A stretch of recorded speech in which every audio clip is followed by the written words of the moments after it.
Assalamualaikum warahmatullahi wabarakatuh. Perkenalkan, nama saya Ila Karmila dengan NIM 2109025020020 dari kelas B Pendidikan Akuntansi.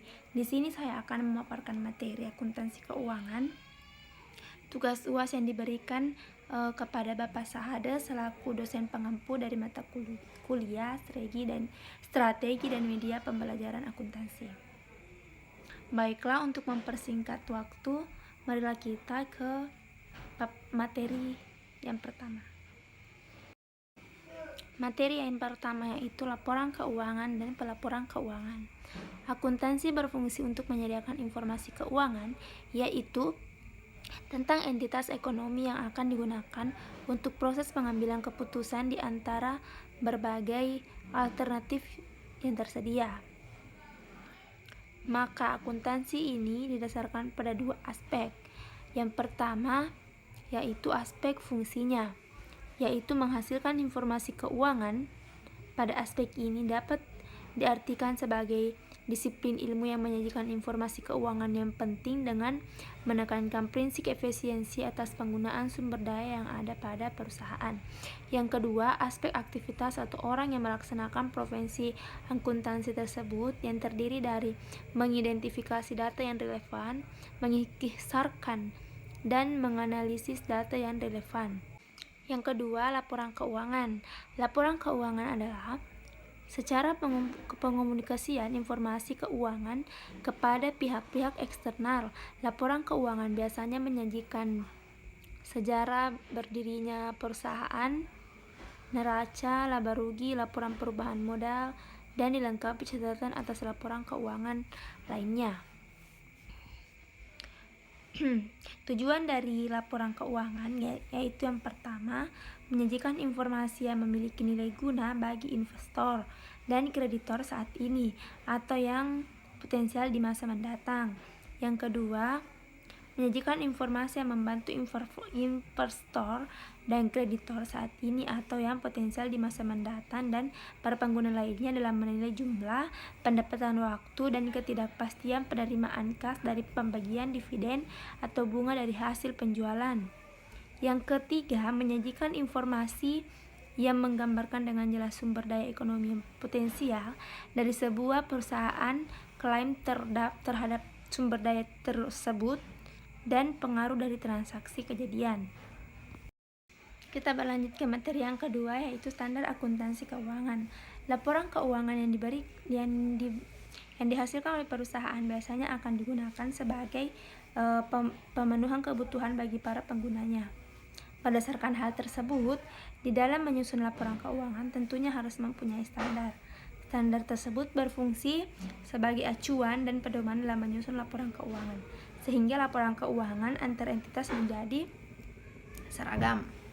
Adapun tujuan baku dalam akuntansi keuangan, yaitu memberikan informasi tentang posisi keuangan perusahaan, memberikan pedoman dan peraturan kerja bagi akuntan publik agar mereka dapat melaksanakan tugas dengan hati-hati, memberikan database pada pemerintah tentang berbagai informasi yang dianggap penting dalam perhitungan pajak, peraturan tentang perusahaan, perencanaan dan pengaturan ekonomi.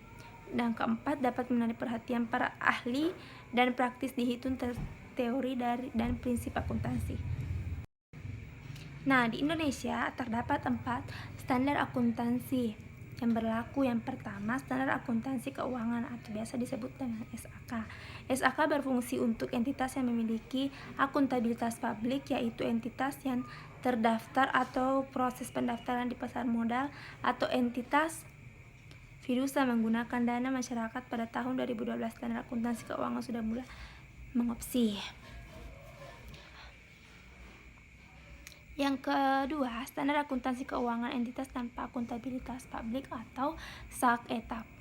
SAK-ETAP umumnya digunakan untuk entitas yang tidak memiliki akuntabilitas publik yang signifikan dalam menyusun laporan keuangan untuk tujuan umum. Maksudnya adalah perusahaan yang tidak terdaftar di Bursa Efek, bukan perusahaan bank. Yang ketiga, standar akuntansi keuangan syariah atau SAK syariah. SAK syariah merupakan standar yang digunakan untuk entitas atau perusahaan yang memiliki transaksi berbasis syariah. Standar 1 ini memiliki kerangka penyusunan dan penjumlahan laporan, penyajian laporan keuangan, dan standar khusus transaksi. Yang keempat, standar akuntansi pemerintahan atau SAP. SAP merupakan standar yang dipergunakan untuk menyusun laporan keuangan pada instansi pemerintahan baik di pusat maupun di daerah. SAP ini ditetapkan sebagai PP atau peraturan pemerintah yang diterapkan untuk entitas pemerintah dalam menyusun laporan keuangan pemerintah pusat atau LKPP dan laporan keuangan pemerintah daerah atau LKPD. Materi selanjutnya yaitu pihak-pihak yang menyusun standar akuntansi. Yang pertama, Ikatan Akuntansi Indonesia atau IAI adalah organisasi profesi akuntan yang juga merupakan badan yang menyusun standar akuntansi keuangan di Indonesia. Pengembangan standar akuntansi keuangan sejak berdirinya IAI pada tahun 1997 hingga kini, pengembangan standar akuntansi ini dilakukan secara terus-menerus. Pada tahun 1973 terbentuk Panitia Penghimpunan Bahan-bahan dan Struktur GAPP. Sejak IAI berdiri, telah dihasilkan 3 standar akuntansi keuangan. Yang pertama, pada tahun 1973 pertama kali IAI menerbitkan suatu buku prinsip akuntansi Indonesia atau PAI. Penerbitan ini dipacu oleh diaktifkannya pasar modal di Indonesia pada tahun 1973. Yang kedua, pada tahun 1984 buku prinsip akuntansi Indonesia 1984 menggunakan PAI diterbitkan. Komite PAI melakukan revisi secara mendasar terhadap PAI. Yang ketiga, pada tahun 1990 PAI kembali melakukan revisi total PAI 19, yaitu mengeluarkan standar keuangan yang diberikan nama Standar Akuntansi Keuangan atau SAK.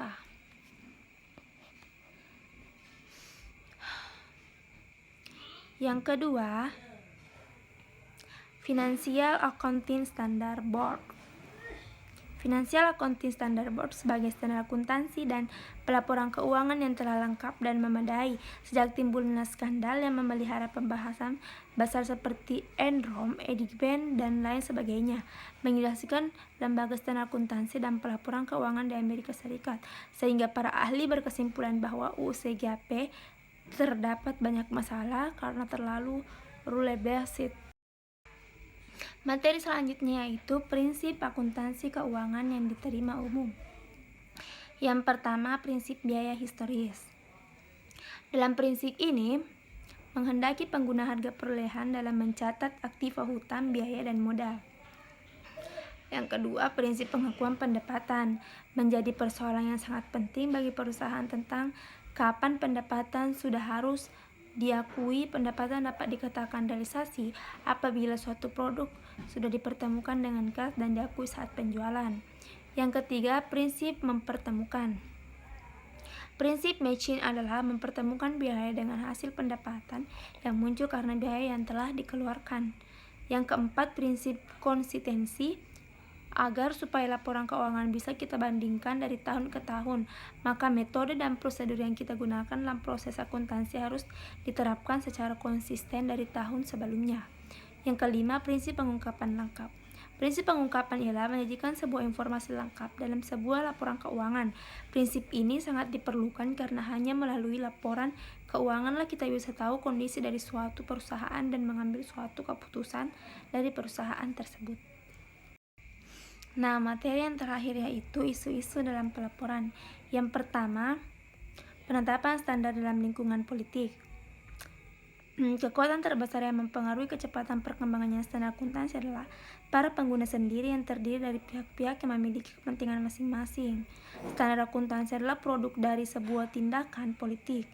Yang kedua, kesenjangan ekspektasi.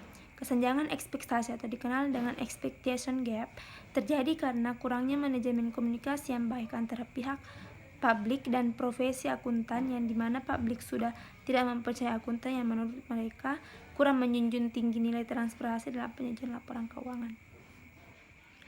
Yang ketiga, standar akuntansi internasional. Saat ini terdapat 2 standar yang dapat diterima untuk digunakan secara internasional, yaitu GAAP dan IFRS. Perusahaan AS yang terdaftar di pasar saham negara lain masih diperbolehkan menggunakan UCGAP dan sebaliknya. Yang keempat, etika dalam lingkungan akuntansi keuangan. Seringkali profesi yang terlihat langsung dalam dunia ekonomi dan bisnis, khususnya akuntansi, terkena dengan banyaknya peluang untuk melaksanakan tindakan yang tidak etis seperti tindakan fraud atau korupsi dan sebagainya. Hal tersebut harus dicegah.